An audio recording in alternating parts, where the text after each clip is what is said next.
euthanasia dan tujuan edukasi.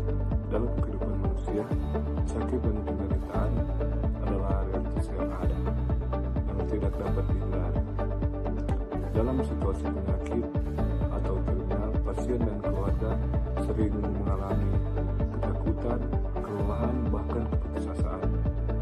Dalam konteks ini, nilai euthanasia sering muncul dan dipertimbangkan.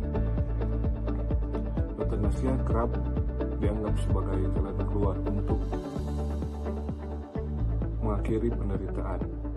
Namun, persoalan ini tidak hanya menyangkut dalam dunia medis, melainkan juga menyangkut dalam nilai kemanusiaan, etika, dan nilai iman. Gereja dan jemaat tidak bisa bersikap netral atau diam, karena kehidupan manusia adalah bagian dari karya Allah. Tujuan edukasi ini untuk membantu jemaat untuk memahami hak-hak pasien serta melihat isu euthanasia dari sudut pandang iman Kristen, agar jemaat dapat bersikap bijaksana, penuh kasih, dan bertanggung jawab. Selanjutnya tentang hak-hak pasien dalam pelayanan kesehatan. Setiap pasien tentunya dalam kondisi apapun memiliki martabat, baik itu sebagai manusia, bahkan juga sebagai ciptaan Allah. Karena itu, setiap pasien itu memiliki hak-hak dasar yang harus dihormati oleh berbagai pihak, baik itu oleh tenaga medis, oleh keluarga, bahkan juga oleh masyarakat. Di sini saya akan memaparkan beberapa hal yang menjadi hak-hak dasar seorang pasien dalam pelayanan kesehatan. Yang pertama, pasien berhak mendapatkan informasi medis yang jujur dan juga jelas mengenai kondisi kesehatannya. Nah, informasi ini penting agar pasien tidak merasa dibohongi ataupun diperlakukan hanya sebagai objek semata. Yang kedua, pasien memiliki hak untuk menyetujui atau menolak tindakan medis yang akan dilakukan kepada dia. Keputusan medis tidak boleh dipaksakan, melainkan harus menghargai kehendak dan juga kesadaran dari pasien itu sendiri. Yang ketiga, pasien berhak memperoleh perawatan yang manusiawi dan bermartabat. Nah, sekalipun harapan sembuh itu kecil, pasien harus tetap dirawat dengan kasih dan juga penghormatan. Dan yang terakhir, pasien juga berhak mendapatkan pendampingan rohani dalam bentuk doa, penguatan iman, dan juga kehadiran dari gereja. Jadi ini sangat penting bagi pasien dan juga keluarga. Kesimpulannya, pasien bukan hanya objek pengobatan semata, melainkan pribadi yang bermartabat yang harus diperjuangkan hak-haknya.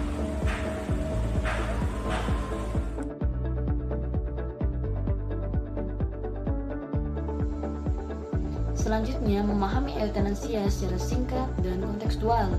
Euthanasia adalah tindakan yang sengaja dilakukan untuk mengakhiri hidup seseorang. Nah, euthanasia ini juga sering dijadikan alasan untuk mengurangi penderitaan dari seseorang yang mengalami penyakit berat atau terminal. Nah, praktik ini sering dibungkus dengan istilah yaitu belas kasihan. Namun juga, euthanasia ini sering lahir dari seseorang yang bukan hanya mengalami penyakit, tetapi juga mengalami tekanan psikologis, yang merasa beban, yang merasa sendiri, dan kurangnya pendampingan. Nah, jika euthanasia ini akan dijadikan solusi, maka akan jadi dampak besar atau ada risiko yang sangat besar bahwa nilai kehidupan manusia akan diukur dari bagaimana kesehatan dan produktivitas. Nah, hal ini akan mengancam kelompok yang rentan seperti orang sakit, lansia, dan penyandang disabilitas. Jadi, euthanasia ini bukan menjadi pilihan sendiri,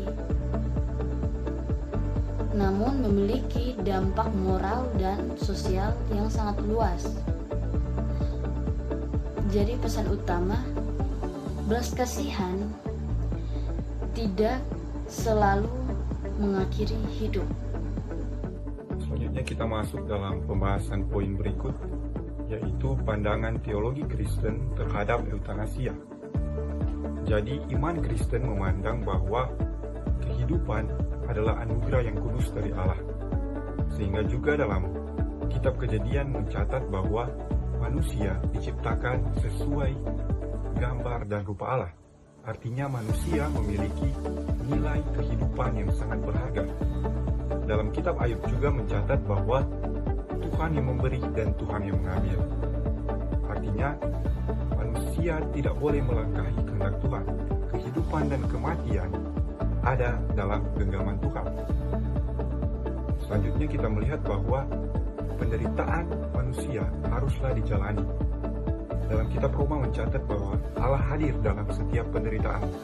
Artinya manusia yang menderita adalah juga suatu tantangan bahwa Allah benar-benar hadir dalam kehidupan manusia.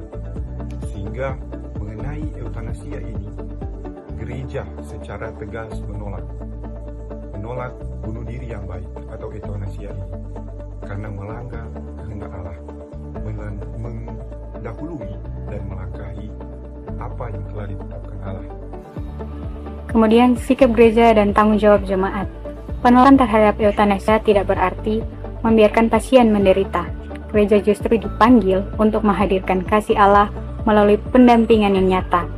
Gereja mendukung perawatan paliatif, yaitu perawatan yang bertujuan mengurangi penderitaan, bukan mengakhiri hidup. Nah, melalui pendekatan ini, menghormati kehidupan sekaligus memperhatikan kualitas hidup dari pasien. Jemaat juga memiliki tanggung jawab untuk hadir bagi mereka yang sakit, dapat melalui doa, kunjungan, dukungan moral, dan penguatan iman bagi pasien, serta juga keluarga. Dengan sikap ini, gereja menjadi ruang pengharapan, bukan tempat penghakiman. Pesan utama yang didapatkan, gereja dipanggil untuk merawat, menemani, dan mengasihi hingga akhir hayat.